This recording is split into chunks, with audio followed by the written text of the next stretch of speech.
नमस्कार, स्वागत है आपका स्वास्थ्य की एस्ट्रोलॉजी में। मैं पंडित शिवकांत गौड़ शास्त्री। आज मैं आपसे बात करने के लिए आया हूं शिवरात्रि के पर्व के बारे में। शिवरात्रि का पर्व, फागुन की शिवरात्रि आ रही है।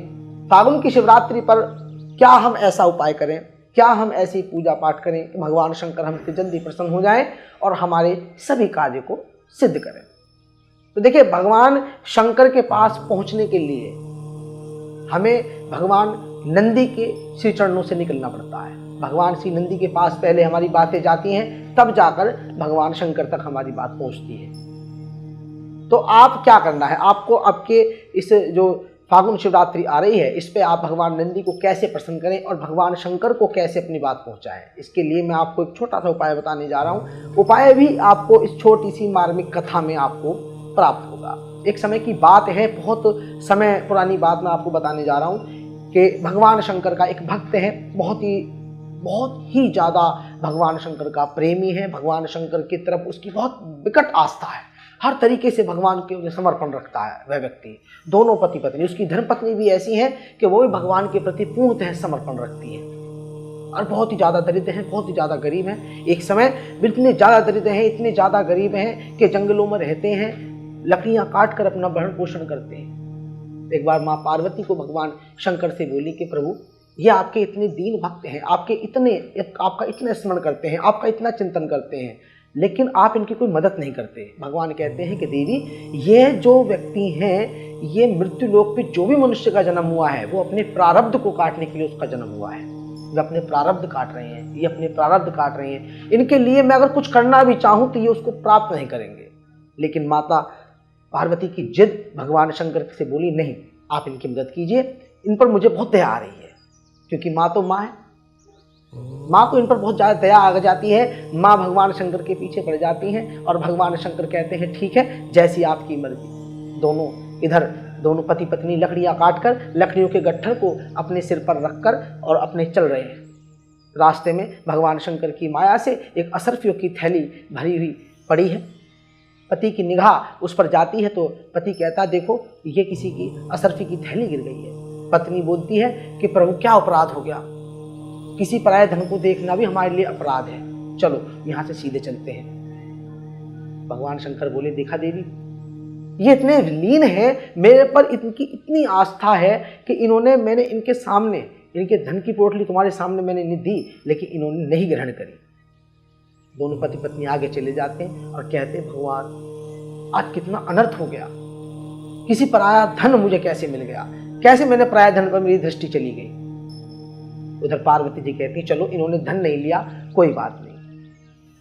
भगवान एक लकड़ियों का गट्ठर उनके सामने रख देते हैं।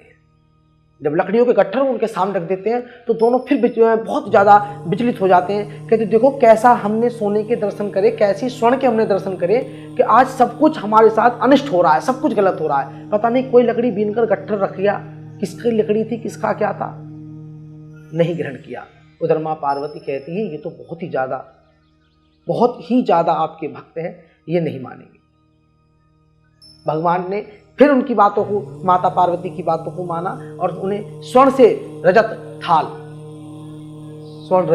थाल उसमें पूर्णतः भोजन कर रखकर भगवान ने उनकी कुटिया में रख दिया। दोनों ने सोचा कि भाई, ये तो हमारे साथ बहुत कोई माया है, कोई बहुत तकड़ी माया हमारे साथ माया खेल रही है, अब हम इस कुटिया में भी नहीं रहेंगे। दोनों कुटिया से भी बाहर निकल गए। उधर देवी पार्वती भगवान शंकर से कहती हैं कि प्रभु, इसका तो हमसे ही अनर्थ हो गया। भगवान बोले कि जो मेरी भक्ति में लीन हो जाता है, ये सच्चाई है, जो शंकर की बिल्कुल मस्ती में मस्त हो जाएगा और बाबा भोलेनाथ की भक्ति में रंग जाएगा, वह मोह माया को त्याग देगा।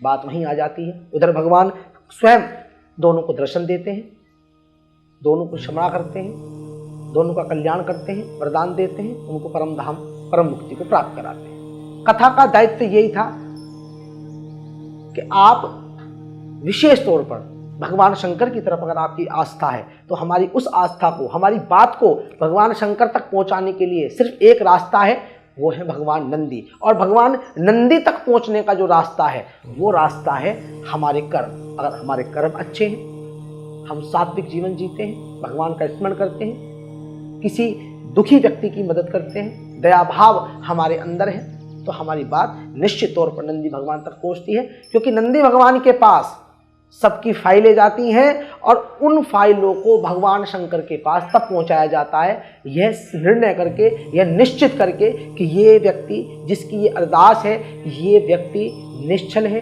किसी के साथ छल नहीं करता, किसी के साथ द्वेष नहीं करता, भगवान का स्मरण करता है, सबकी मदद करता है, तो ऐसे व्यक्ति की बात भगवान तक पहुंचती है। तो आप सबसे मैं सिर्फ इतना निवेदन करूंगा कि इस शिवरात्रि भगवान शंकर को मनाने के लिए, नंदी तक बात पहुंचाने के लिए और अपनी सभी परेशानियों को दूर करने के लिए भगवान का स्मरण करते रहिए। ओम नमः शिवाय बीज मंत्र का जाप, ये बीज मंत्र ऐसा है इसे आप कहीं भी किसी भी स्थिति में बोल सकते हैं। जैसे श्री राम का नाम, श्री राम के नाम को आप कहीं भी किसी भी स्थिति में बोल सकते हैं। श्री राम के नाम के ऊपर कोई पाबंदी नहीं है। ऐसे ही भगवान भोलेनाथ के नाम के ऊपर कोई पाबंदी नहीं है। आप ओम नमः शिवाय कहाँ भी किसी भी स्थिति में हो आप बोलते रहिए, भगवान शंकर की कृपा प्राप्त करते रहिए। जय श्री श्याम, जय श्री महाकाल।